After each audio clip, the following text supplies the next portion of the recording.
അപ്പോൾ നമുക്ക് ഒരു അടിപൊളി നല്ല ടേസ്റ്റുള്ളൊരു കൽമാസ് എന്നൊക്കെ പറയാം. ഏകദേശം അതുപോലത്തെ ഒക്കെ ഒരു സംഭവം ഇട്ടാലോ. അപ്പോൾ അതിനായിട്ട് ആദ്യം ചിക്കൻ പൊരിച്ചെടുക്കുകയാണ്.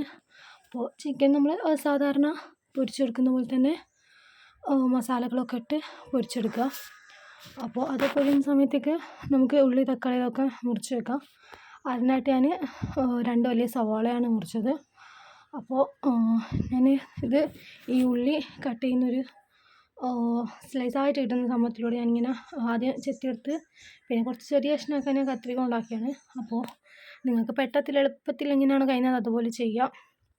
അപ്പോൾ അതിനുശേഷം നമ്മുടെ ചിക്കനൊക്കെ നന്നായി സെറ്റായിട്ട് കിട്ടിയിട്ടുണ്ടാവും. അപ്പോഴേക്ക് നമ്മൾ ഇത് നന്നായി പൊരിഞ്ഞതിന് ശേഷം ഇത് കോരിയെടുത്ത് മാറ്റാവുന്നതാണ്. എന്നിട്ട് ഇതിലേക്ക് തന്നെ കുറച്ച് എണ്ണ ഒഴിച്ചിട്ട് നമുക്ക് ഈ മുറിച്ച് വെച്ച വലിയുള്ളി ചേർത്ത് കൊടുക്കാം. ഈ വലിയുള്ളി ചേർത്ത് നന്നായിട്ട് ഇളക്കി കൊടുക്കുക. അപ്പോൾ നമ്മുടെ വലിയുള്ളിയൊക്കെ നന്നായി വഴണ്ട് വന്നിട്ടുണ്ട്. അപ്പോൾ ഈ വാട്ടിയ സമയത്ത് നമുക്ക് തക്കാളിയും പച്ചമുളകും ചേർത്ത് കൊടുക്കാം. പിന്നെ കറിവേപ്പില മല്ലിച്ചപ്പൊക്കെ ഉള്ള ആൾക്കാർ അതും കൂടെ ചേർത്ത് കൊടുക്കുക. അപ്പോൾ ഞാനിതിട്ട് ഈ തക്കാളിയും കൂടി ഇട്ടൊന്ന് കുറച്ച് സമയം ഒന്ന് വഴറ്റിയ ശേഷം ഇതിലേക്കുള്ള പൊടികളുടെയാണ് മഞ്ഞൾപ്പൊടിയും മുളകിൻ്റെ പൊടിയും പിന്നെ ഉപ്പും. ഇത് 3 മാത്രമേ ഞാൻ ചേർക്കുന്നുള്ളൂ. പിന്നെ നിങ്ങൾ ടേസ്റ്റ് ഉണ്ടെങ്കിൽ ചിക്കൻ മസാലപ്പൊടിയൊക്കെ ഇടാം. അപ്പോൾ ഇതൊക്കെ ഇട്ടൊന്ന് നന്നായിട്ടൊന്ന് ഇളക്കി കൊടുക്കുക. അതിനുശേഷം നമ്മൾ ഈ പൊരിച്ച് വെച്ച ചിക്കൻ ഒന്ന് ചെറുതായി കഷ്ണങ്ങളായി അരിഞ്ഞ് വെച്ചത് നമുക്കിതിലേക്ക് ചേർത്തിട്ട് നന്നായിട്ടൊന്ന് ഇളക്കി കൊടുക്കാം. അപ്പോൾ ഇത് നന്നായി ഒന്ന് മിക്സ് ആയ ശേഷം നമുക്കിത് കുറച്ച് സമയം വെച്ച് ഓഫ് ചെയ്യാവുന്നതാണ്. ഇനി നമുക്കിതിന് വേണ്ടിയിട്ടുള്ള പൊടി തയ്യാറാക്കാൻ വേണ്ടിയിട്ട് എന്താ അരിപ്പൊടി എടുത്തിട്ടുണ്ട്. നമ്മൾ പത്തിരിയൊക്കെ ചുടുന്ന അങ്ങനത്തെ അരിപ്പൊടിയാണ്.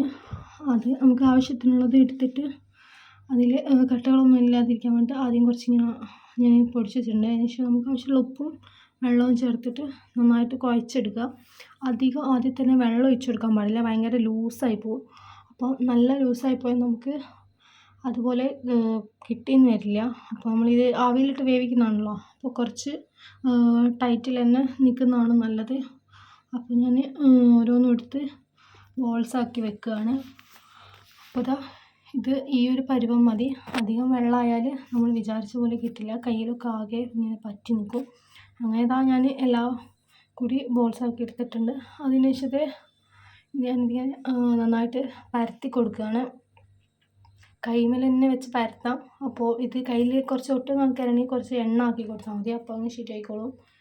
പിന്നെ നന്നായി പരത്തിയതിന് ശേഷം നമുക്ക് ഇതിലേക്കുള്ള മസാല നമ്മൾ തയ്യാറാക്കി വെച്ചത് ഇതിൽ ഇട്ട് കൊടുക്കുക. എന്നിട്ട് ഇത് നന്നായിട്ടൊന്ന് അടയ്ക്കുക. അപ്പോൾ എവിടെയും ചെറിയൊരു ഓട്ടമുണ്ടെങ്കിൽ പുറത്തേക്ക് വരുമോ. അപ്പോൾ നമ്മൾ നന്നായിട്ടൊന്ന് അടച്ചതിന് ശേഷം നമുക്ക് വേണ്ട ഏത് ഷേപ്പാണോ അതുപോലെ ആക്കിയെടുക്കുക. ഞാനിത് ഈ കൽമാസൊക്കെ ഇല്ലേ നമ്മൾ ഉള്ളിക്കൈയൊക്കെ വെക്കുന്ന ആ ഒരു ഷേപ്പിലാണ് ഞാൻ ആക്കിയെടുത്തിട്ടുള്ളത്. അതുപോലെ നമ്മൾ വേറെ ഒന്നും കൂടി ഇങ്ങനെ ചെയ്ത് കാണിച്ചിടാം. അതിന് നമ്മൾ നല്ലോണം പരത്തിയതിന് ശേഷം ഇതിലേക്ക് കുറച്ച് മസാല വെച്ചാൽ മതിയാവും. പിന്നെ ഇതിങ്ങനെ ഇതുപോലെ ആക്കി പിന്നെ 2 കൈ കൊണ്ടും നല്ലോണം ഇങ്ങനെ അമർത്തി കൊടുത്ത് ഇങ്ങനെ ഉരുട്ടിയാക്കി എടുത്താൽ മതി നീളത്തിൽ. അപ്പോൾ അതേ നന്നായിട്ട് കിട്ടിയിട്ടുണ്ട്.